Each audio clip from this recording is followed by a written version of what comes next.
હોળીના તહેવારને હવે ગણતરીના જ દિવસો બાકી રહ્યા છે, ત્યારે ગરબાડા નગરના હાટ બજારમાં હોળીના ઢોલ ઢબુકતા જોવા મળ્યા હતા. તો બીજી તરફ રાત્રિના સમયે તાલુકાના ગ્રામ્ય વિસ્તારોમાં મોડા સુધી આ ઢોલ ઢબુકતા હોય છે, જેનો અવાજ દૂર દૂર સુધી સંભળાતો હોય છે. હોળીના તહેવારની ખુશીમાં આ ઢોલના તાલે વિવિધ જાતના ચાળાઓ પણ રમવામાં આવે છે.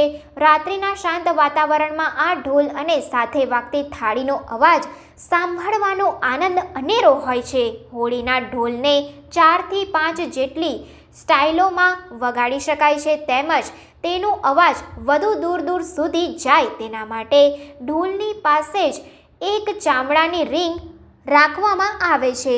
ઢોલ વગાડનાર જે દિશામાં ફરતો હોય તે દિશામાં આ ચામડાની રીંગ પકડનાર માણસ પણ તેની સાથે સાથે ફરતો હોય છે. મોટા ભાગે ઢોલ અને થાળી વગાડનાર તેમજ ચામડાની રીંગ પકડનાર તમામ લોકો પોતપોતાની મસ્તીમાં નાચતા ઝૂમતા જઈને આ ઢોલ વગાડતા હોય છે. તેમજ હોલિકા દહનના દિવસે તાલુકાના ગામડે ગામડે આવા અનેક ઢોલ સાંભળવા મળે છે.